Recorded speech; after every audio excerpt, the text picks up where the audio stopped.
पुंडलिक वरदा हरिविठ्ठल श्री ज्ञानदेव तुकाराम पंढरीनाथ भगवान की जय। माऊली ज्ञानेश्वर महाराज की जय।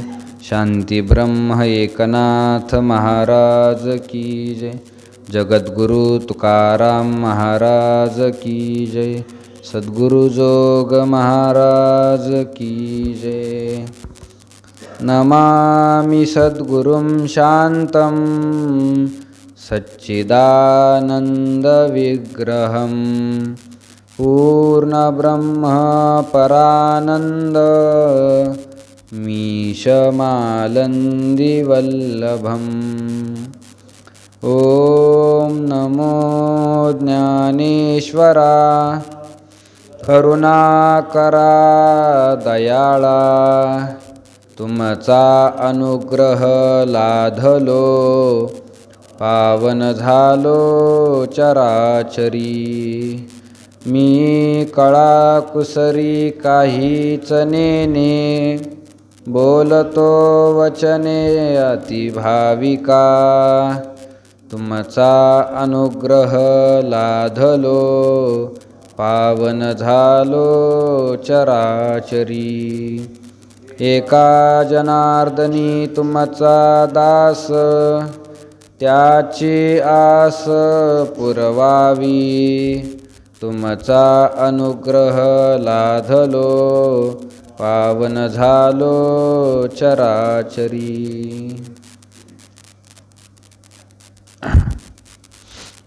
जो अंतरी दृढ परमात्मरूपी गूढ बाह्य तरी रूढ लौकिक जैसा। ज्ञानोबराय तिसऱ्या अध्यायावर भाष्य करत असताना भगवान बोलत आहे की हे अर्जुना, या जगतामध्ये पूर्वीच माझ्याद्वारा भगवत प्राप्ती करून घेण्याचे दोन मार्ग सांगितले आहे। एक ज्ञान मार्ग आहे आणि दुसरा कर्म मार्ग आहे। आपापल्या मार्गाने त्या त्या अधिकाराचे लोक भगवंतापर्यंत प्राप्त होत असतात। आणि हे सांगत असताना कर्महीन जो मनुष्य आहे त्या कर्महीन मनुष्याला भगवत प्राप्ती होत नाही। कर्माचा ज्याने त्याग केलेला आहे अशा मनुष्याला देवाची प्राप्ती होत नाही। म्हणून कर्माचा त्याग करू नये। आणि कर्माचा त्याग हा कोण्याही मनुष्याकडून होणं शक्य नाही। कोणी कोणत्याही कर्माचा जरी त्याग केला तरी त्याचं श्वास घेणं श्वास सोडणं हे कधी बंद पडत नाही। कानाने त्याचं ऐकणं कधी बंद पडत नाही। नाकाने वास घेण्याचं कर्म कधी बंद पडत नाही। आणि हे असो काय निमाले जन्ममृत्यू जन्ममृत्यू तर लगेच बंद पडत नाही। म्हणजे कर्माचा त्याग करण्याचा जरी विचार केला तरी कर्म आपल्याच्याने सुटत नाही। म्हणून कर्मेंद्रिय आणि संयम्य य आस्ते मनसा स्मरण। त्यानंतर भगवंतांनी जो मिथ्याचारी आहे त्या मिथ्याचारी मनुष्याचं लक्षण सांगितलेलं आहे की नुसतं कर्मेंद्रियाला जो आवरून घेतो आणि मनामध्ये मात्र विषयाचं चिंतन करतो त्याला काय म्हणावं? मिथ्याचारी म्हणावं, ढोंगी म्हणावं। अशा ढोंगी साधूचं वर्णन भगवंतांनी केलेलं आहे। आणि मग याच्या व्यतिरिक्त निष्काम साधू कोण आहे, वैराग्यवान साधू कोण आहे, खरे संत कोण आहे याचा विचार भगवान करत आहे पुढच्या श्लोकामध्ये। यस्त्विंद्रिया आणि मनसा नियम्या अर्जुन कर्मेंद्रिये कर्मयोग मसक्तस्स विशिष्यते। मसक्तस्स विशिष्यते या श्लोकावर भगवान जो निष्काम पुरुष आहे त्या निष्काम पुरुषाचं खऱ्या साधूचं लक्षण सांगतात। तो साधू कसा असतो हे सांगतात। चिंतन करण्याच्या अगोदर एक महत्त्वाचा भाग आहे, महत्त्वाची एक सूचना आहे की उद्या पौर्णिमा आहे आणि उद्याच्या पौर्णिमेला आपल्या भारतामध्ये चंद्रग्रहण प्राप्त झालेलं आहे। चंद्रग्रहण प्राप्त झालेलं आहे। भाद्रपद शुद्ध पौर्णिमा मला वाटतं 7 तारीख 7 सप्टेंबर 2025 वार रविवार भाद्रपद शुद्ध पौर्णिमा आहे। आणि या पौर्णिमेला चंद्रग्रहण प्राप्त झालेलं आहे. खग्रास चंद्रग्रहण आहे. चंद्रालाही ग्रहण लागतं आणि सूर्यालाही ग्रहण लागतं. चंद्रग्रहणाचे 3 प्रकार आणि सूर्यग्रहणाचेही 3 प्रकार असतात. त्यामध्ये खग्रास सूर्यग्रहण, खंडग्रास सूर्यग्रहण आणि कंकणाकृती सूर्यग्रहण हे सूर्यग्रहणाचे 3 प्रकार. आणि चंद्रग्रहणामध्ये सुद्धा खग्रास चंद्रग्रहण, खंडग्रास चंद्रग्रहण आणि कंकणाकृती चंद्रग्रहण असे 3 प्रकार आहे. त्यामध्ये उद्याच्या पौर्णिमेला खग्रास चंद्रग्रहण प्राप्त झालेलं आहे आणि भारतामध्ये संपूर्ण ठिकाणी ते दिसणार आहे. तर या चंद्रग्रहणाच्या निमित्तावर सर्वांनी आपापल्या परीने काय करायची? भगवंताची साधना करायची. जी जमेल ती साधना आपापल्या परीने करायची. तर या ग्रहणाचा काल म्हणजे उद्या पौर्णिमेच्या दिवशी रात्री 9:57 रात्री 9:57 म्हणजे 10 वाजता ग्रहणाचा स्पर्श होणार आहे. आणि ग्रहणाचा मध्य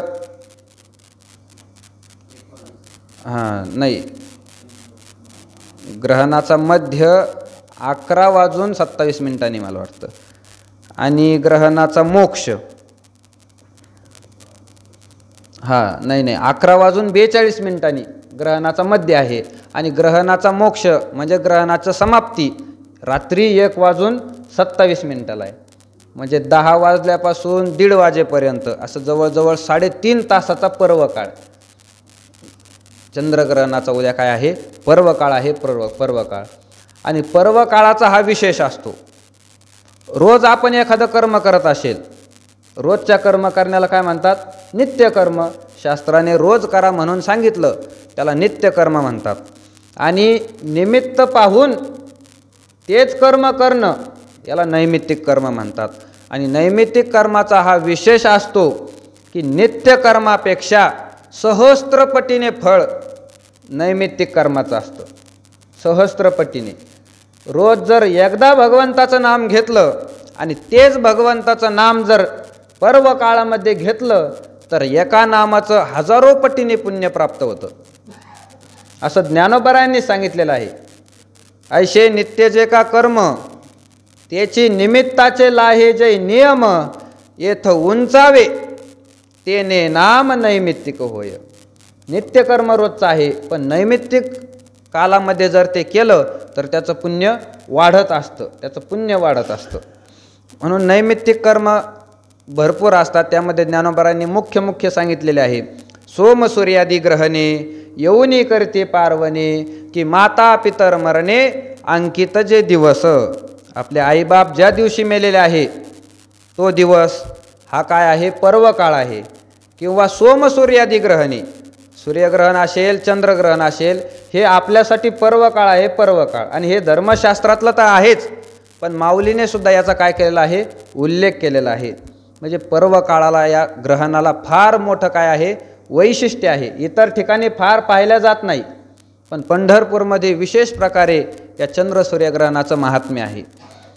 तर या ग्रहणामध्ये आपलं पुण्य वाढलं पाहिजे म्हणून प्रत्येकाने या ग्रहणाच्या पर्व काळामध्ये काही ना काही भगवंताची काय करायची? साधना करायची. ग्रहणाचं स्पर्श झालं की स्नान करायचं. ज्याला जमेन त्याने चंद्रभागेला करायचं, नाहीतर घरी केलं तरी अडचण नाही. पण ग्रहण कालामध्ये वाहत्या पाण्यामध्ये स्नान करावं असं महात्म्य सांगितलेलं आहे. म्हणून चंद्रभागेमध्ये ग्रहण स्पर्श होताच स्नान करायचं. म्हणजे रात्री 9:57 आणि ज्याला जमेल त्याने चंद्रभागेमध्ये बसून भगवंताचा जप करायचा, नाहीतर घरी बसून, नाहीतर भगवंताच्या मंदिरामध्ये बसून जप करायचा. आणि ग्रहणाचा स्पर्श, ग्रहणाचा मध्य आणि ग्रहणाचा मोक्ष झाला म्हणजे 1:27 झाले की परत चंद्रभागेमध्ये काय करायचं? स्नान करायचं. या ग्रहणाच्या पर्वकाळामध्ये दान दिलेलं खूप महात्म्य आहे. जप करणं, संध्या करणं, होम करणं, पितृतर्पण करणं, आईवडिलांच्या नावाने तर्पण करणं, त्यांच्या नावाने एखाद्या ब्राह्मणाला, साधूला दक्षिणा देणं, याचं फार मोठं पुण्यशास्त्रामध्ये सांगितलेलं आहे. असा 3.5 तासाचा पर्वकाळ आपल्यासाठी सुवर्णयोग म्हणून प्राप्त झालेला आहे. सर्वांनी त्याचं काय करावं, औचित्य साधावं. आणि उद्या दुपारी 12:37 ग्रहणाचे वेध लागणार आहे. वेध कशाला म्हणायचं की त्या काळामध्ये काही खायचं नाही. दुपारी 12:30 वाजल्यापासून पुढं अन्न ग्रहण करायचं नाही. पाणी प्यायला चालतं, मलमूत्र त्याग करायला चालतो, पण अन्न खायला चालत नाही. आणि जेव्हा ग्रहणाचा काळ आहे त्या काळामध्ये तर पाणीही पिऊ नये आणि मलमूत्राचा त्यागही करू नये. त्या काळामध्ये झोपूही नये असं सांगितलेलं जातं. त्यानंतर जे रोगी आहे, म्हातारे माणसं आहे, लहान मुलं आहे, गर्भवती स्त्रिया आहे, अशक्त माणसं आहे, या सर्वासाठी शास्त्रामध्ये 5:15 वाजल्यापासून वेद सांगितले. दाते पंचांगानुसार संध्याकाळी 5:15 वाजल्यापासून त्यांनी वेद पाळावे. बाकीच्यांनी 12:30 ग्रहण काळामध्ये गर्भवती स्त्रिया जर असेल त्यांनी भाजी कापू नये, शस्त्रास्त्राचा वापर करू नये. आपल्याला वाटतं अंधश्रद्धा आहे, पण माझ्या डोळ्याने मी प्रत्यक्ष पाहिलेलं आहे. आमच्या आश्रमामध्ये एक विद्यार्थी होता जुना, आता नाही.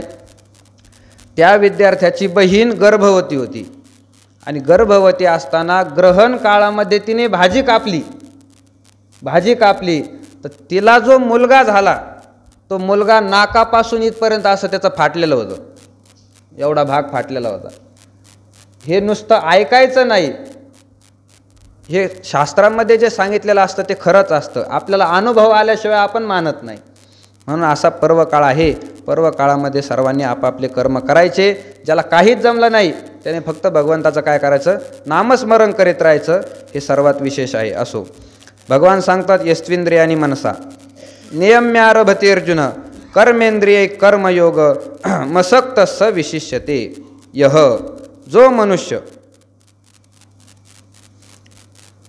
मनसा आपल्या मनाने कर्मेंद्रियांनी नियम्य आरभते. अर्जुन, हे अर्जुना, जो मनुष्य आपल्या अंतःकरणापासून सगळ्या कर्मेंद्रियाचं काय करतो, आवरून घेतो कर्मेंद्रिय, आणि कर्मेंद्रियही कर्मेंद्रियाच्या द्वारा कर्मयोग करतो. आसक्त, त्याच्या अंतःकरणामध्ये आसक्ती राहिली नाही. स विशिष्यते, तो महात्मा विशेष आहे. जो अंतरी दृढ परमात्मरूपी गुढ बाह्य तरी रूढ लौकिक जैसा. ज्ञानोबा सांगतात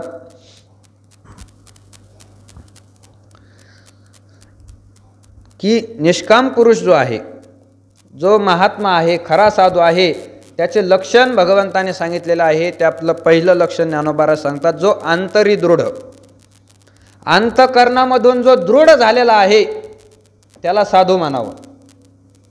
साधूचं पहिलं लक्षण आहे अंतःकरणामध्ये दृढ निश्चयी तो असला पाहिजे. दृढ निश्चयी, कारण सगळे माणसं हे दृढ निश्चयी नसतात. काहीचा अंतःकरणाचा निश्चयच नसतो. आपण कोण आहे याचा मनुष्याच्या अंतःकरणात निश्चय नसतो. काय निश्चय असतो, आपण कोण आहे याचा निश्चय आपल्या अंतःकरणामध्ये नाही. अजून आपल्याला अनुभवाला येतं, अंतःकरणामध्ये निश्चय नाही. कारण कधी आपण या शरीराला मी म्हणतो, तर कधी सूक्ष्म शरीराला मी म्हणतो. जागृतीमध्ये असताना या शरीराला आपण काय म्हणतो, मी म्हणतो. कुठं गेलो आपण, मी तिकडं गेलो होतो, मी तिकडून आलो, मी हे केलं, मी ते केलं. या शरीराला आपण काय म्हणतो, मी म्हणतो. पण या शरीराविषयीच मी म्हणतो असं काही नाही. जे आपलं सूक्ष्म शरीर आहे, आपले जे प्राण आहे, त्या प्राणाला सुद्धा आपण मी म्हणत असतो. एखादा झोपला, झोपेमध्ये त्याला स्वप्न पडलं आणि स्वप्नामध्ये तो सगळी दिल्ली फिरून आला, स्वप्नामध्ये सगळी दिल्ली फिरून आला आणि झोपेतून उठल्यानंतर त्यांनी शेजारच्याला सांगितलं की मला रात्री असं असं स्वप्न पडलं.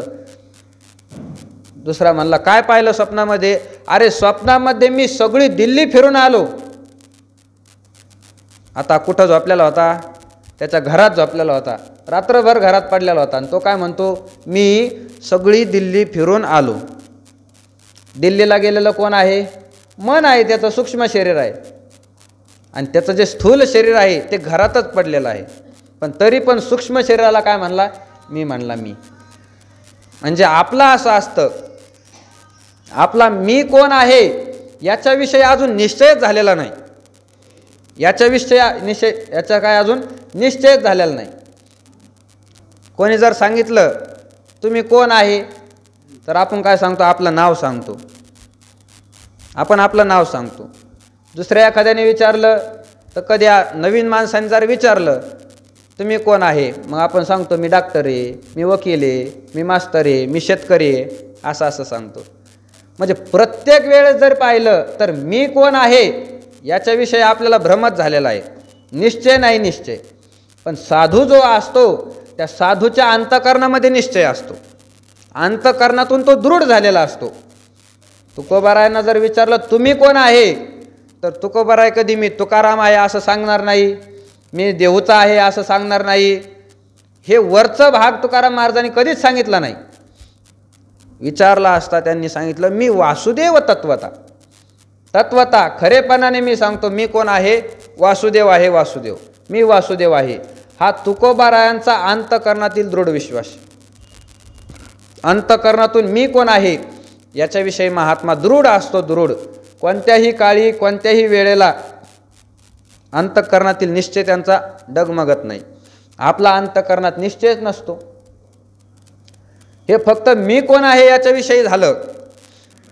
मी कुठून आलेलो आहे याचा सुद्धा अंतःकरणात आपल्या निश्चय नाही, याचा विचारही आपल्या अंतःकरणात येत नाही.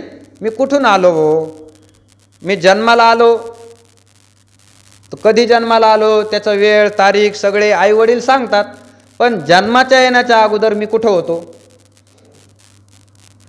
असं जर एखाद्याला वाटलं, त्याला वाटतं मी आईच्या गर्भामध्ये होतो, पण आईच्या गर्भामध्ये येण्याच्या अगोदर मी कुठं होतो कधी विचार तरी आला अंतःकरणात नाही. मी कुठं होतो अगोदर याचा निश्चय आपल्या अंतःकरणामध्ये नाही. पण संतांना जर विचारलं तुम्ही कुठे होते, तर ते निश्चयाने सांगतात आम्ही वैकुंठवासी आलो याची कारणाशी. आपण सांगू शकत नाही मागच्या जन्मात आपण गाढव होतो, कुत्रा होतो, बैल होतो, कोण नरकामध्ये पडलेलो होतो, का पितृलोकात होतो, का स्वर्गात होतो, का सत्यलोकात होतो, वैकुंठात होतो, हे आपण निश्चयाने सांगू शकत नाही. पण जो खरा महात्मा आहे, ब्रह्मज्ञानी सत्पुरुष आहे, तो निश्चयाने सांगतो आम्ही वैकुंठवासी आलो याची कारणाशी. बोलिले जे ऋषी साच भावे वर्ताया, आम्ही वैकुंठामधून आलेलो आहेत, छाती ठोकपणे सांगतात. का? जो अंतरी दृढ. ज्ञानोबारायांची भाषा आहे, संताचं लक्षण आहे. अंतःकरणातून दृढ निश्चय असतात. कोणत्याही प्रश्नाविषयी दृढच आहे.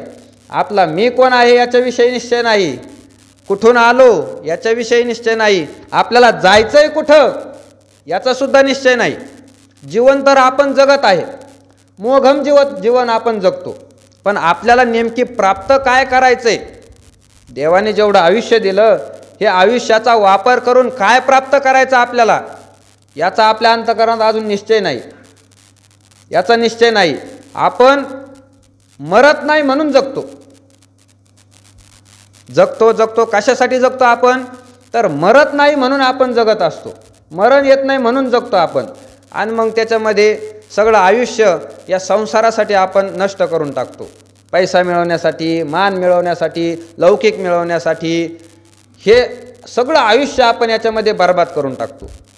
जायचंय कुठं आपल्याला, नरकामध्ये जायचं का स्वर्गामध्ये जायचं का वैकुंठामध्ये आपल्याला जायचं, की परत या मृत्यूलोकामध्ये आपल्याला जन्म घ्यायचा आहे, याचा अजून तरी आपल्या मनाने निश्चय केलेला नाही.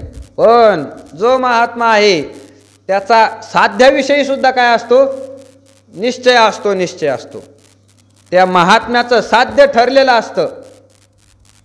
उरले ते हरी तुम्हा समर्पण, साध्य प्राप्त करण्यामध्ये त्यांचा निश्चय असतो. फक्त या जीवनामध्ये काय प्राप्त करायचं, भगवंताला प्राप्त करायचं. आयुष्याच्या साधने सच्चिदानंद पदवी घेणे हा महात्म्याचा निश्चय आहे. आयुष्याचं साधन करायचं आणि देवाला प्राप्त करून घ्यायचं. कुठे जायचंय, वैकुंठामध्ये जायचंय. महात्म्यांची हीच अपेक्षा असते. जायचं कुठं, वैकुंठामध्ये जायचं, वैकुंठामध्ये. म्हणजे साध्याविषयी सुद्धा महात्म्याच्या अंतःकरणामध्ये काय असतो, निश्चय असतो. कोहम कथमिदम या सगळ्या प्रश्नाचे उत्तर त्याने सापडलेले असतात. जगत कसं निर्माण झालं, हे जगत म्हणजे काय आहे याच्याविषयी आपला निश्चय आहे का? नाही आपला निश्चय. तुम्हाला सांगता येईल हे जगताची उत्पत्ती कधी झाली? नाही सांगता येणार. हे जगत कशापासून तयार झालं? नाही सांगता येणार. हे जगत किती तारखेला निर्माण झालं? नाही सांगता येणार. या जगताचं उपादान कारण काय आहे? नाही सांगता येणार. या जगताचं निमित्त कारण काय आहे? आपल्याला काही कळत नाही. जगताविषयी निश्चय नाही. जगत खरं आहे की खोटं आहे याचा सुद्धा आपल्याला काय नाही, निश्चय नाही.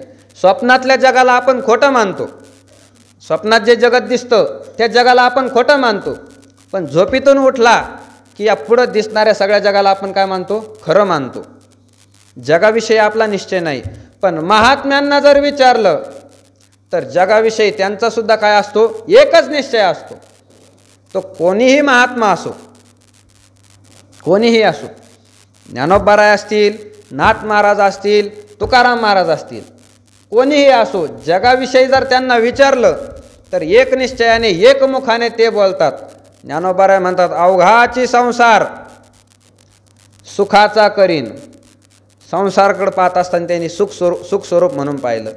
हा सगळा संसार सुख स्वरूप आहे, म्हणजे भगवंत स्वरूप आहे. नाथ महाराजांना विचारलं, त्यांनी तसंच सांगितलं, अवघेची त्रैलोक्य आनंदाची आता. हे सगळं त्रैलोक्य आनंद स्वरूप आहे. तुकाराम महाराजांना सुद्धा तेच विचारलं, त्यांनीही निश्चयाने तेच सांगितलं, अवघी आनंदाची सृष्टी झाली. ही सगळी सृष्टी आनंदाची आहे, आनंदाची. एकमुखाने महात्म्यांचा निश्चय आहे सृष्टीविषयी, जगताविषयी. विचारायला गेलं तर रज्जू सर्पाकार भास येले जगदंबर. आपल्याला जग खरं वाटतं, पण महात्म्यांना या जग सगळं खोटं वाटतं. विष्णुमय जग वैष्णवांचा धर्म. सगळ्या वैष्णवांना हे जग विष्णू स्वरूप वाटतं. या जगतामध्ये देवच भरलेला आहे असं यच्च यावत महात्म्यांना वाटतं. आपल्या महाराष्ट्रामध्ये किती संत झाले, मोजता येणार नाही एवढे संत आहे. पण सगळ्या संतांना, या सगळ्या संतांना एकमुखाने विचारलं तर ते एकमुखाने सांगतात, हे सगळं जग भगवंताने भरलेलं आहे. म्हणजे महात्मा जो असतो, ज्ञानोबाराय म्हणतात, जो अंतरी दृढ, अंतकरणामध्ये तो दृढ झालेला असतो. या सगळ्या गोष्टीविषयी तो दृढ असतो. मी कोण आहे याच्याविषयी दृढ निश्चय आहे. मी कुठून आलो याच्याविषयी दृढ निश्चय आहे. मला जायचंय कुठं याच्याविषयी दृढ निश्चय आहे. हे जग कसं आहे याच्याविषयी दृढ निश्चय आहे. देव कसा आहे याच्याविषयी सुद्धा दृढ निश्चय आहे. आपला देवाविषयी सुद्धा निश्चय नाही. कधी म्हणतो देव असं करतो, देव तसं करतो, तसं करतो, देवाला मानतो आपण. आणि कधी कधी त्याच देवाच्या पुढे उभं राहून दुसऱ्याला आपण शिव्या देतो, दुसऱ्याला मारतो. दुसऱ्याच्या अंतकरणामध्ये भगवंत आहे त्याची आपण हिंसा करतो. हे कोणतं देव मानणं झालं? देवाविषयी सुद्धा आपला निश्चय नाही, पण भगवंताविषयी सगळ्या साधू संतांचा विश्वास आहे. भगवान सगळ्या जगतामध्ये काय आहे? व्यापक आहे, व्यापक. अंतकरणातून निश्चय झालेला आहे. म्हणून ज्ञानोबाराय सांगतात, जो अंतरी दृढ. महात्मा कशाला म्हणायचं? अंतकरणामधून तो दृढ झालेला आहे, वरून तो दृढ नसेल. शब्द ज्ञानोबारायांनी अंतरी असा घातलेला आहे. बाह्य विषयी दृढ असं ज्ञानोबाराने म्हणले. अंतरी दृढ, अंतकरणात मनामध्ये जो निश्चय आहे त्याचा, तो निश्चय काय झालेला आहे? दृढ निश्चय झालेला आहे. काहीही जरी केलं, कोणताही प्रसंग त्यांच्यावर आला तर त्यांच्या अंतकरणातला जो निश्चय आहे तो निश्चय बाजूला होत नाही. कसाही प्रसंग येऊ द्या, केवढी मोठी दुष्काळाची परिस्थिती आली तुकोबारायांवर, फार मोठे आघात झाले, फार दुःख आलं, पण अंतकरणाने निश्चय सोडला नाही. करीशी देवा विनाश अवघी होईल निराश, तृष्णा वाढविशी बहुवस कधी सुखास न पौशी. देवाशिवाय दुसरी आशा नाही. त्याला म्हणतात महात्मा. तो अंतकरणातून दृढ राहतो. वरून तो दृढ असेल असं काही नाही, वरून तो कसाही राहू शकतो, पण अंतकरणात जर पाहिलं तर त्याचं अंतकरण निश्चयात्मक असतं. दुसरं लक्ष ज्ञानोबाराय सांगतात, जो परमात्मरूपी गूढ, परमात्मरूपी गूढ, परमात्म्याच्या ठिकाणी तो गूढ झालेला असतो. गूढ म्हणजे निमग्न झालेला असतो, त्याच्यामध्ये रममान झालेला असतो, त्याच्यामध्ये एक स्वरूप झालेला असतो. त्याला म्हणतात गूढ होणं, परमात्मरूपी.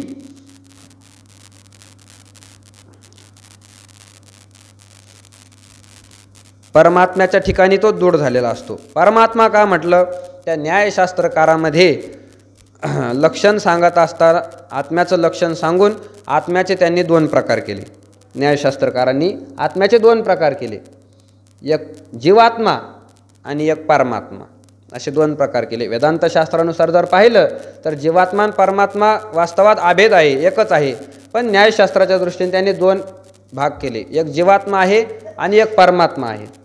जीवात्मा म्हणजे तुम्ही आम्ही सगळे, आणि परमात्मा म्हणजे कोण, ईश्वर. तर परमात्मरूपी गुढ त्या ईश्वरामध्ये, त्या भगवंतामध्ये जे गुढ झालेले आहे, गुढ म्हणजे निमग्न झालेले आहे, त्याच्यामध्ये ते रममान झालेले आहे. तुका म्हणे माझे हेची सर्व सुख पाहीन श्रीमुख आवडीने, याला म्हणतात परमात्मरूपी गुढ. भगवंताशिवाय दुसरं सुखच नाही. तुझे पायी सुख सर्व आहे, भगवंताच्या ठिकाणी सर्व सुख मानणं, भगवंताच्या सुखामध्ये सुखी होणं, याला म्हणतात परमात्मरूपी गुढ. त्या परमात्म्याच्या ठिकाणी जे रममान झालेले आहे त्याला सोडून ते दुसरीकडे जात नाही. जसा तो भुंगा असतो, भुंगा कमळाच्या ठिकाणी गुढ झालेला असतो, कमळाच्या ठिकाणी रममान झालेला असतो. त्या कमळाशिवाय दुसरं काही त्या भुंग्याला दिसतच नाही. बस त्याला दिवस उगला का लगेच उड्डाण करतो आणि वास घेत वास घेत घेत घेत घेत घेत कितीतरी दूर फिरून त्या कमळावर जाऊन बसतो. कमळावर जाऊन बसल्यानंतर त्या कमळाच्या परागाच्या सेवन करण्यामध्ये, त्याच्यातून मध काढण्याच्या मध्ये तो इतका निमग्न होऊन जातो की दिवस कधी मावळला हे त्याच्या लक्षात सुद्धा येत नाही. दिवस मावळल्यानंतर ते कमळ मिटून जातं. कमळ मिटल्यानंतर त्याच ठिकाणी तो कोंडतो त्याच्यामध्ये. आता त्या भुंग्याची शक्ती एवढी मोठी असते, भुंग्याची शक्ती एवढी मोठी असते. ज्ञानोबाराय म्हणतात, जैसे भ्रमर भेदी कोडे भल तैसे काष्ठ कोरडे, परी तो कळिके माझी सापडे कोवळीये. भुंगा जर पाहिला आपण, कितीही कठीण लाकूड असू द्या, त्या लाकडाला काय करतो, छिद्र पाडतो, छिद्र पाडतो, त्या लाकडाला आतून सगळं पोखरून टाकतो. भुंगा कठीण लाकडाला पोखरून टाकतो. आता त्या लाकडाच्या अपेक्षेने कमळाची पाकळी किती आहे? कमळाची पाकळी जास्त कठीण आहे की लाकूड कठीण आहे? काय कठीण आहे? लाकूड कठीण आहे. कमळाची पाकळी कठीण नाही. त्या मानाने काहीच नाही कमळाची पाकळी. नुसतं स्पर्श जरी केला तर सगळी पाकळी फाटून तो बाहेर येऊ शकतो. पण ज्ञानोबाराय म्हणतात, कळिके माझी सापडे कोवळी. तेवढ्या कळीमध्ये तो सापडतो आणि प्राणाचा त्याग करतो, पण त्या पाकळीला तो छेद सुद्धा करत नाही. याला म्हणतात त्याच्यामध्ये गूढ असणं. सर्व बाजूंनी आपला देहत्याग जरी झाला तरी चालेल. भुंग्याने निश्चय काय केलेला असतो, आपला देहत्याग झाला तरी चालेल, पण त्या रसाचं मी काय करणार, सेवन करणार म्हणजे करणार. हेच उदाहरण म्हणजे महात्मा. भुंगा म्हणजे महात्मा. महात्मा कसा असतो? परमात्मरूपी गुढ. ते तर उत्तीर्ण होईल प्राणे, परी ते कमळदळ चिरून येणे. प्राण त्याचा वाचू शकतो, पण तरी सुद्धा ते कमळाला काय करत नाही, चिरत नाही, त्याला फाडत नाही. तसा महात्मा असतो. आपल्या देहाचा त्याग झाला तरी अडचण नाही, पण भगवंताच्या पायाला तो सोडत नाही. संत जो असतो, महात्मा जो असतो, भगवंताच्या पायामध्ये, त्याच्या सुखामध्ये आनंद मानत असतो, त्याच्या पायाला सोडत नाही. देहाचा त्याग झाला तरी चालेल. परमात्मरूपी गुढ आणि बाह्य तरी रूढ लौकिक जैसा. मग ज्ञानोबाराय अंतकरणामध्ये तो कसा असतो? दृढ असतो, निश्चय झालेला असतो. परमात्म्याविषयी तो गूढ असतो, परमात्म्यामध्ये निमग्न असतो. मग तो महात्मा बाहेरून कसा वागतो? कारण त्याच्या अंतकरणामध्ये जाऊन आम्हाला कळू शकत नाही तो कसा आहे. कोणाचं अंतकरणामध्ये काय चालू आहे हे आपल्याला ओळखत नाही, आपल्याला समजत नाही. कोणाच्या मनामध्ये काय चालू आहे कोणालाच कळत नाही. आपण फक्त अंदाज लावू शकतो, याने असा विचार केला असेल, त्याने तसा विचार केला असेल, तो असा बोलला असेल, तसा बोलला, अंदाज लावू शकतो. पण नक्की त्याच्या अंतकरणामध्ये काय आहे हे आपल्याला कळत नाही. तुकोबाराय म्हणतात, तुका म्हणे हे तो ठावे पांडुरंगा, काय कळे जगा अंतरीचे. जगाला अंतकरणातलं कळत नाही, अंतकरणातलं कळणारा भगवान परमात्मा आहे. न सांगता तुम्हा कळो येते अंतर, विश्वी विश्वंभर परिहारची न लगे. अंतकरणातलं आपल्याला काही कळत नाही. परमात्मरूपी गुढ आहे, पण ज्ञानोबाराय तो बाहेरून कसा असतो सांगा. बाहेरून कसा असतो? ज्ञानोबा म्हणतात, बाह्य तरी रूढ लौकिक जायसा. लौकिकामध्ये जो रूढपणा असतो, जशी लौकिक पद्धत चालत आलेली असते तसाच तो महात्मा राहतो. त्याच्यापेक्षा काही वेगळं करत नाही. जो महात्मा असतो तसाच असतो. म्हणजे लोक सगळे कपडे घालतात पण महात्मा उघडच फिरतो. उघडं फिरतो तोच महात्मा आहे असं काही नियम नाही. सगळ्या आपल्यासारखंच तो काय करतो? कपडे घालतो. आपल्यासारखंच महात्मा जेवण करतो. आपल्यासारखंच सकाळी उठतो. देवपूजा आपल्यासारखी करतो. स्नान करतो. सगळे कर्म महात्म्याचे आपल्यासारखे असतात. सगळे कर्म.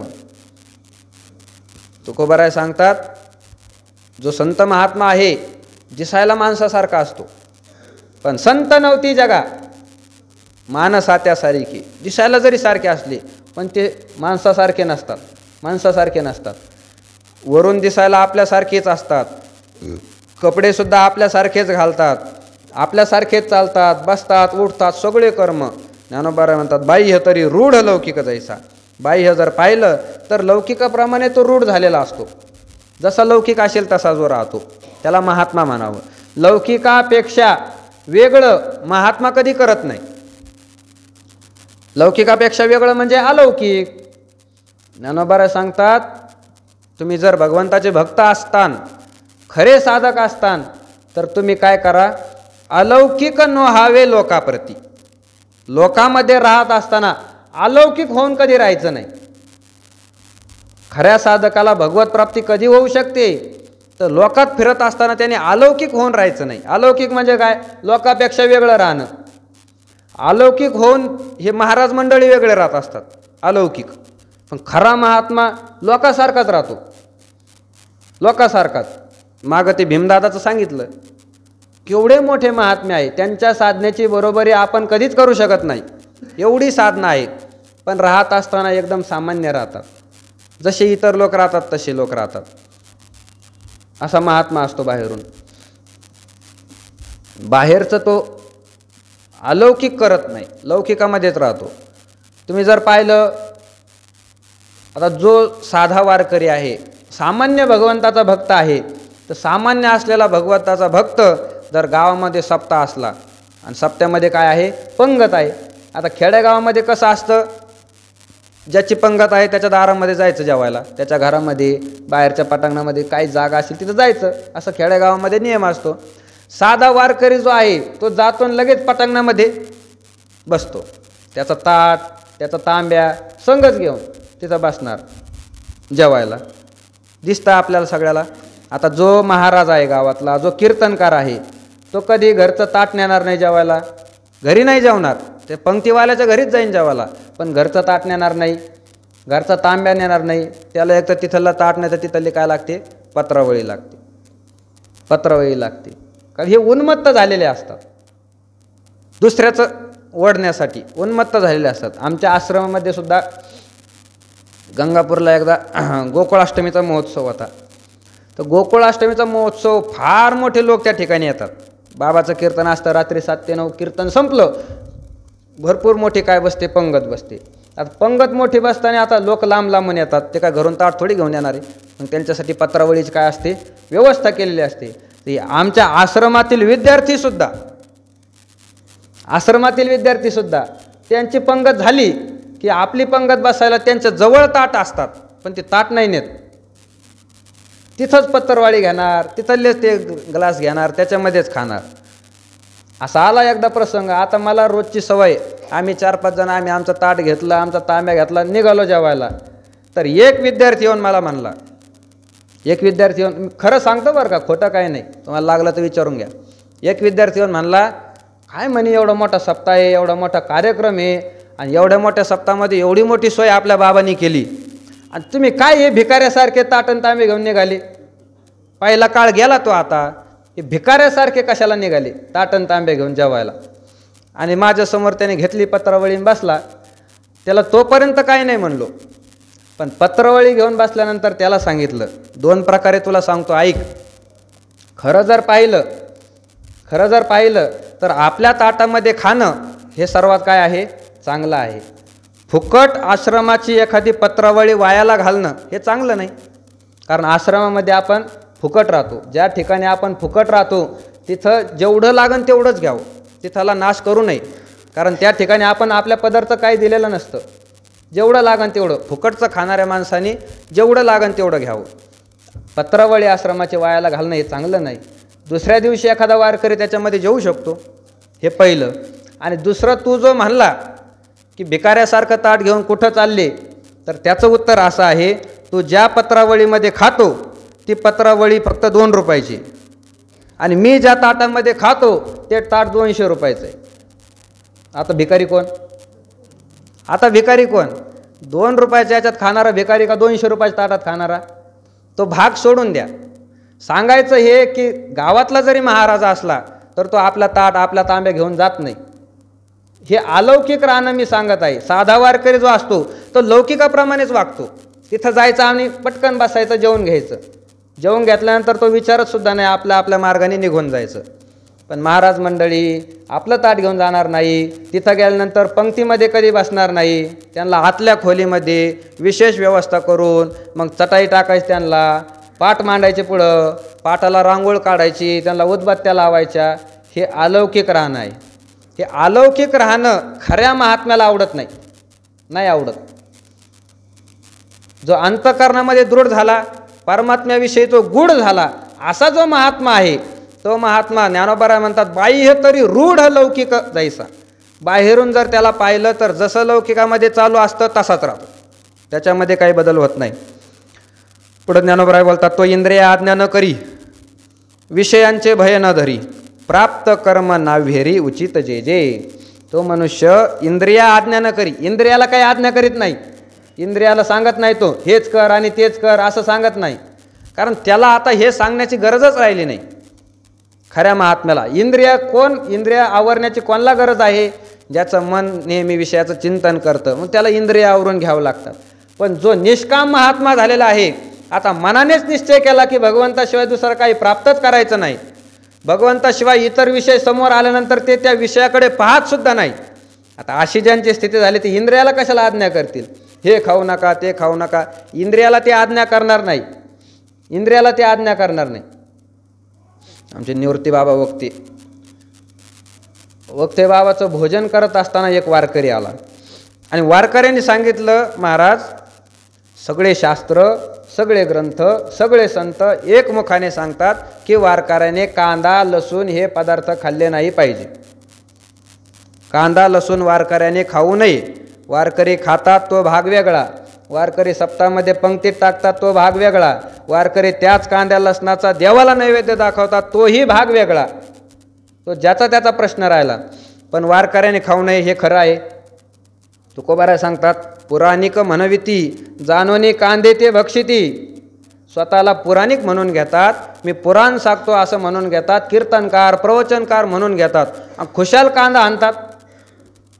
म्हणजे सगळं शास्त्र सांगतं कांदे खाऊ नका, आणि तुम्ही धर्माचार्य म्हणून घेता, वारकरी भूषण म्हणून घेता, वारकरी संप्रदायाचे भीष्माचार्य म्हणून घेता, आणि खुशाल तुम्ही कांदा खाता. वक्ते बाबा कांदा खायचे, जेवत असताना 1-2 कांदे वर खायचे. त्याने विचारलं, असं तुम्ही का करता? तुम्ही वारकरी आहे, सगळं खरं आहे, तुम्ही कीर्तनकार प्रवचनकार आहे, तुम्ही सुद्धा कांदा का खातात? त्या ठिकाणी वक्ते बाबांनी उत्तर दिलं, अरे बाबा तू मला सांग, कांदा लसूण का खाऊ नये? खाऊ नये एवढं ऐकलं, पण खायचं कशामुळे नाही ते सांग. त्यांनी सांगितलं, तेवढं नाही माहीत आपल्याला. म्हणले, मी सांगतो, कांदा लसूण मनुष्याने याच्यासाठी खाऊ नये कारण ते पदार्थ तामस आहे, आणि तामस पदार्थ जर खाल्ले तर अंतःकरणामध्ये तमोगुण निर्माण होतो. काम, क्रोध, लोभ, मोह अंतःकरणामध्ये निर्माण होतो, तमोगुण तामस पदार्थ खाल्ल्यामुळे, म्हणून ते खाऊ नये. पण ज्याच्या अंतःकरणामध्ये जर काम क्रोधच निर्माण होत नसेल तर त्याने खाल्लं काय? त्या मनुष्याला काय नाही, अडचण नाही. वक्ते बाबांनी मांडी थापटल्याने कोणता काम माझ्या समोर येतो, कोणता क्रोध माझ्या समोर येतो, येऊ दे म्हटले त्याला उभा फाडतो. ही शक्ती महात्म्याची असते. म्हणून ज्ञानोबा सांगतात, तो इंद्रिय आज्ञा न करी. इंद्रियाचं तो आता नियमन करत नाही, त्याला आता त्याची गरजच राहिली नाही. विषयांचे भय न धरी, विषयांना तो घाबरत नाही. शब्द आला काय, स्पर्श आला काय, कोणताही आला काय, कोणत्याच विषयाला तो घाबरत नाही. विषयाला साधक लोक घाबरत असतात, पण जो मुक्त महात्मा झाला तो कोण्याही विषयाला घाबरत नाही.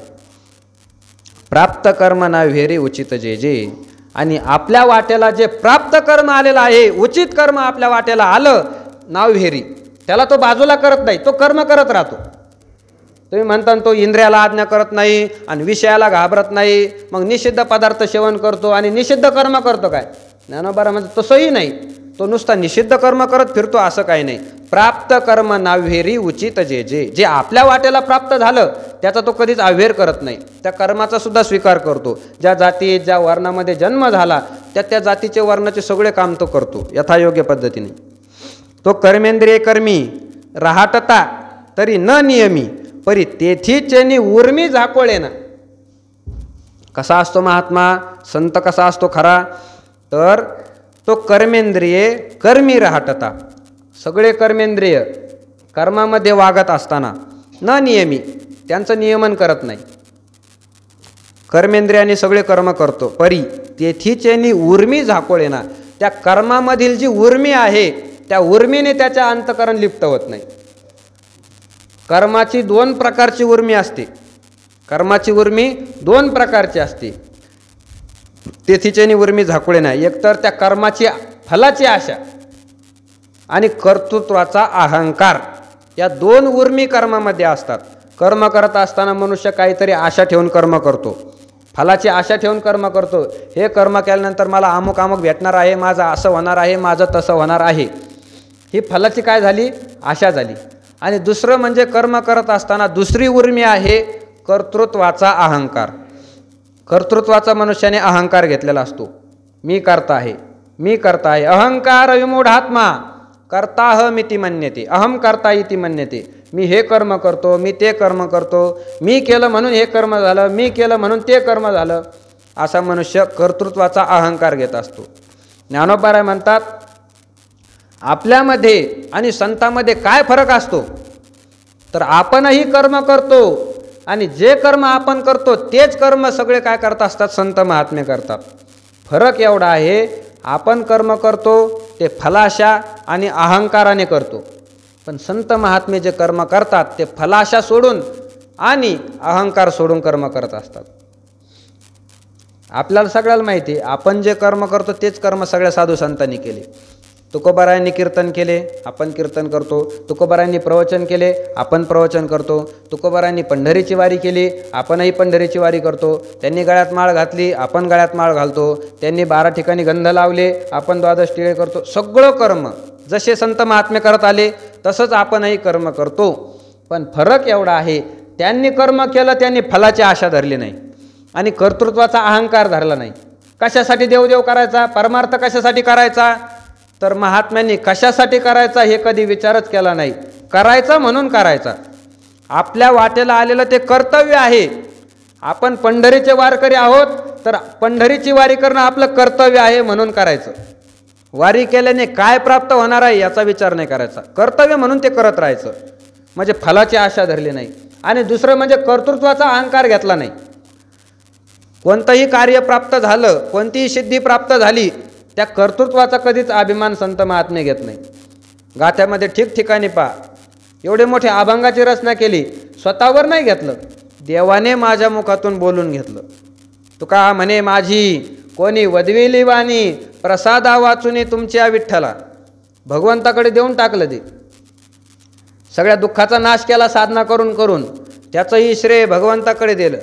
न देखीचे आयुष्य केले या विठ्ठले दुःखाशी. कोणत्याच कर्माचा तुकोबारांनी अहंकार नाही घेतला, मी केला असं कधीच नाही म्हणले.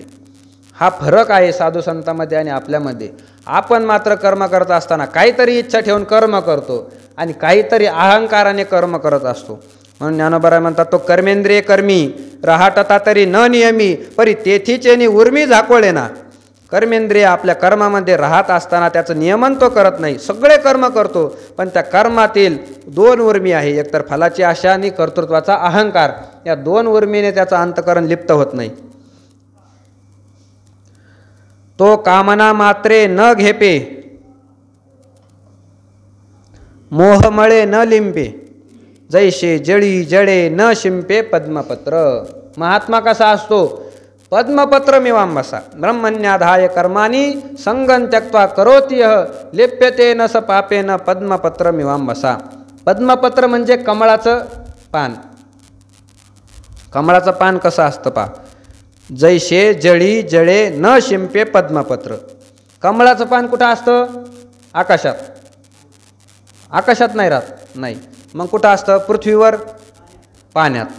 कमळाचं पान हे नेहमी पाण्यातच राहतं, पण पाण्यात राहून सुद्धा पाण्याने ते युक्त होत नाही। कमळाच्या पानावर तुम्ही वरून जरी पाणी ओतलं लगेच पाणी खाली निघून जातं, पाणी धरूनच ठेवीत नाही ते। जैसे जळी जळे न शिंपे पद्मपत्र। पद्मपत्र म्हणजे त्याचं कमळाचं पान पाण्यामध्येच राहतं, पण पाण्याचा त्याला स्पर्श सुद्धा होऊन देत नाही। पाण्यापासून कसं असतं? आलिप्त राहतं, पाण्यामध्ये राहून पाण्यातून आलिप्त राहतं। तसाच महात्मा असतो, तो कामना मात्रे न घेपे। अंतःकरणामध्ये कोणतीही इच्छा तो इच्छेला स्पर्श करू देत नाही, कोणतीच इच्छा येत नाही, संसाराची इच्छा येत नाही आणि त्याला परमार्थाची इच्छा होत नाही, सगळं काम त्याचं पूर्ण झालेलं असतं।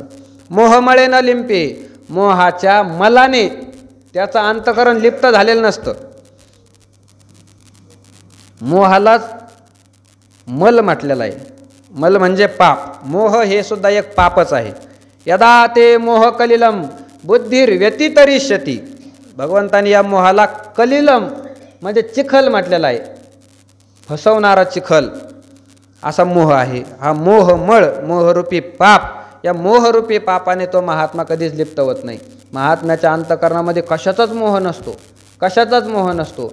शेवटपर्यंत जर पाहिलं त्याच्या शरीराचाही त्याला काय नसतो, मोह नसतो। तुकोबाराय म्हणतात, माझी या देहाची मज नाही चाड, कोठे करू कोड अनेकाचे। कोठे करू कोड अनेकाचे।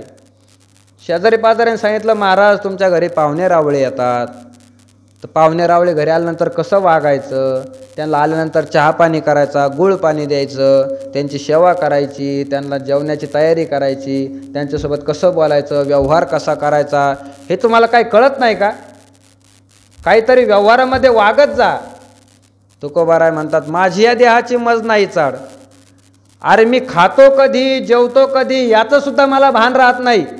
भगवंताच्या चिंतनामध्ये दुसऱ्याचं काय मी देहाची इच्छा पूर्ण करू। बाबा सांगत असतात, जर तुकोबारायांच्या जीवनामध्ये जिजामाऊली जर नसत्या, तुकोबारायांच्या जीवनामध्ये जिजामाऊली जर नसत्या, जिजामाऊलीचं चरित्र जर तुकोबारायांच्या चरित्रातून बाजूला काढून घेतलं तर तुकोबारायांना भगवत प्राप्ती झालीच नसती। बाबाच्या मुखातले वाक्य, भगवत प्राप्तीची साधना करत असताना देह कधी पडून गेला असता हे तुकाराम महाराजाला सुद्धा कळालं नसतं। कारण देह चालण्यासाठी देहाला भोजन तर लागतंच। महात्मा झाला काय, संत झाला काय, कोणी झाला काय, देह चालवण्यासाठी काय लागतं? अन्न लागतं, अन्नाशिवाय देह चालू शकत नाही। पण तुकाराम महाराजाला अन्नाची कधी आठवणच होत नव्हती। सकाळी दिवस उगला, काकडा केला की आठवण पहिली येत होती विना आणि चिपळ्या। आपल्याला सकाळी उठलं का आठवण येते चहा, पण महात्म्याचं कसं असतं, विना आणि चिपळ्याची आठवण। विना आणि चिपळ्या घेतला का पांडुरंग हरी विठ्ठल विठ्ठल विठ्ठल विठ्ठल करत निघून गेले। कधी भामचंद्रावर जातील, कधी घोरवड्यावर जातील, कधी भंडाऱ्या डोंगरावर जातील, कुठंही जातील आणि तिथं जाऊन भगवंताचं स्मरण। दिवसभर तिकडंच बसायचं आहे, अन्नाची आठवण नाही, पाण्याची आठवण नाही, आपल्या अवतीभोवती काय आहे काय नाही, कुठं बसलो कशाचंच भान नाही। तिथून रात्री संध्याकाळी परत यायचं, परत आलं का रात्री आल्यानंतर घरात नाही जायचं। तुम्ही आजही तुकाराम महाराजाचं पाहिलं तर मंदिर आहे म्हणजे घर, आणि घरापासून थोडं बाजूला काय आहे, मंदिर आहे, पांडुरंगाचं मंदिर आहे। तर डोंगरावून संध्याकाळी अंधार पडल्यावर आल्यावर तुकाराम महाराज घरी जात नव्हते, परत मंदिरामध्ये जायचं आणि मंदिरामध्ये विणा घेऊन भगवंतासमोर रात्रभर कीर्तन करायचं, रात्रभर कीर्तन करायचं, झोपतच नव्हते। देहाची कसल्याच प्रकारची काळजी नाही। ही सगळी महाराजांची देहाची जी काळजी आहे ती सगळी देहाची काळजी कोणी घेतली? जिजामाऊलीने घेतली। जिजामाऊलीने जिथं असतील तिथं, पण वेळेच्या वेळेला भाकरी पोहोचून दिली। कोण्याही डोंगरावर जाऊ, फक्त वाटेला कान लावायचा, जिथं विठ्ठल विठ्ठल ऐकू येईल त्या रस्त्याने निघायचं आणि त्याच वेळेला महाराजाला काय करून द्यायची? भाकर नेऊन द्यायची, पाणी नेऊन द्यायचं। पतिव्रता माऊली होत्या, फार मोठे कष्ट घेतले जिजामाऊलीने। आपल्या भावाने म्हैस दिलेली होती, त्या म्हशीच्या दुधावर सगळा संसार चालवला, सगळा संसार म्हशीच्या दुधावर. कष्ट केले जिजामाऊलीने, पण तुकोबारायांना कधी काही कमी पडू दिलं नाही. सगळं जिथल्या तिथं तुकाराम महाराजाला पाणी देणं, तुकाराम महाराजाला भाकरी नेऊन देणं, सगळी काळजी घेतली महाराजांची. म्हणून बाबा सांगतात की जिजामाऊलीचं जर चरित्र काढलं, जिजामाऊली नसत्या तर तुकाराम महाराजाचा देह मधीच पडून गेला असता, साधना पूर्ण झाली नसती. एवढे मोठे कष्ट घेतले. म्हणून तुम्ही पहा, तुकोबारायांना दर्शन देण्याच्या अगोदर भगवंताने जिजामाऊलीला दर्शन दिलं. जिजामाऊलीला दर्शन दिलं, नुसतं दर्शन नाही दिलं, जिजामाऊलीचा पाय जगाच्या मालकाने आपल्या मांडीवर घेतला आणि आपल्या हाताने पायात खोडलेला काटा काढला भगवंताने. हे भगवान साधा नाही, ते तिन्ही भुवनाचा मालक आहे. तिन्ही भुवनाचा मालक. गावातला सरपंच झाला का आपल्या घरी येणं बंद करतो, त्याचं वागणं मोठ्या लोकात असतं. मग तिन्ही जगताचा हा मालक आहे भगवान परमात्मा. पण जिजामाऊलीचा पाय आपल्या मांडीवर घेऊन काय काढला? काटा काढला, काटा. हे सगळं जिजामाऊलीच्या भक्तीचं काम आहे, जिजामाऊलीच्या भक्तीचं. तुकाराम महाराजांनी देवाची भक्ती केली, फार भक्ती केली, पण नंतर दर्शन दिलं. तुकाराम महाराजाला दर्शन नंतर दिलं. पण माझ्या भक्ताची हा सेवा करतो, ही बाई माझ्या भक्ताची सेवा करते, माझ्या भक्ताला लागेल तेव्हा पाणी, माझ्या भक्ताला लागेल तेव्हा अन्न देते. भगवंतानी उपकार विसरले नाही, अगोदर दर्शन दिलं जिजामाऊलीला. आपल्या भक्ताची सेवा आहे. म्हणून ज्ञानोबा सांगतात, मोहमळे न लिंपे. त्या तुकोबारायला देहाचा मोह नव्हता, कधी मुलाचा मोह झाला नाही, कशाचाच मोह झाला नाही. एवढं मोठं कर्ज झालं, किती कर्जाच्या वया होत्या, किती मोठा आकडा त्या वयामध्ये असेल याची आपण कल्पनासुद्धा करू शकत नाही. त्या काळामध्ये या सगळ्याच्या सगळ्या वया घेतल्या आणि इंद्रायणीमध्ये बुडवून टाकल्या. मोह झाला नाही. वया बुडवत असताना आपल्याला नंतर कामं येईन, आपल्याला नाही काम आलं तर आपल्या पोरा बाळाला तरी कामं येईन, हा कशाचाच मोह नाही धरला, सगळ्या वया बुडवून टाकल्या. मोहमळे न लिंपे. महात्मा कशाचाच मोह धरत नाही, कशाचाच नाही, कशाचाच मोह नसतो. कान्होबा पाठक, तो ब्राह्मण आल्यानंतर कान्होबा पाठकाने आपले 4 मुलं होते, पोटचे मुलं, सगळे मुलं उचलले आणि त्या आडामध्ये टाकून दिले. मोह नाही धरला, कशाचाच मोह नाही. मोहमळे न लिंपे. मोहाच्या मलाने, मोहाच्या पापाने तो महात्मा लिप्त होत नाही. ज्ञानोबा सांगतात, तैसा संसर्गा माझी आशे, सकळांसारेखा दिशे, जैसे तोय संगे आभाषे भानुबिंब. महात्मा जैसे तोय संगे आभाषे भानुबिंब. जसं काही पाऊस पडलेला आहे आणि पावसामध्ये रस्त्यावर पाणी साचलं आणि नंतर आभाळ गेलं आणि सूर्याचा प्रखर प्रकाश पडला आणि चालणाऱ्या माणसाने पाहिलं तर ते रस्त्यावर साचलेल्या पाण्यामध्ये सुद्धा काय दिसतो? सूर्य दिसतो. रस्त्याने पडलेल्या पाण्यामध्ये सुद्धा सूर्य दिसतो. पण ते पाणी जर गढूळ झालं तर सूर्य गढूळ होतो का? नाही होत. पाणी जर एखाद्या गायीच्या स्पर्शाने पवित्र झालं तर सूर्य पवित्र होतं का? नाही होत. पाण्याचा आणि त्या सूर्याचा काहीच संबंध नाही. दिसायला फक्त ते पाण्यामध्ये दिसतं, पण वास्तवात त्याचा काही संबंध नसतो. तसाच महात्मा आहे. दिसायला तुमच्या आमच्यामध्येच राहतात, पण आपला आणि त्यांचा काहीच संबंध नसतो. तैसा संसर्गा माझी आशे, सकळा सारिका दिशे. संसर्गा माझी म्हणजे या सगळ्या जगतामध्ये राहतात, पण सकळा सारिका दिशे, सगळ्या सारखेच महात्मे दिसतात. महात्म्याचं असं काही आपल्याहून भिन्न दिसतात का? नाही. आता आपल्याला शिंग नाही, महात्म्याला कुठं शिंग असतात का? नाही. आपल्याला 2च कान आहे, महात्म्याला 3 कान असतात का? सगळं दिसायला आपल्यासारखं, पण आपल्याहून ते काय असतात? भिन्न असतात. जसं पाण्यामध्ये पडलेलं सूर्याचं प्रतिबिंब पाण्यामध्ये दिसतं, पण पाण्याचा आणि त्या सूर्यबिंबाचा काहीच संबंध नसतो. तसं महात्मे मंडळी आपल्यामध्ये जरी राहत असतील तरी आपला आणि त्यांचा काहीच संबंध नाही. त्यांना कशाचाही या ठिकाणी इच्छा होत नाही, कशाचाही मोह होत नाही. असं ज्ञानोबा महात्म्यांचं लक्षण सांगत आहे. 72व्या ओळीपर्यंत आपण चिंतन केलेलं आहे. उद्या पुढच्या वयाचं चिंतन करण्याचा प्रयत्न करू. पुंडलिक वरदारी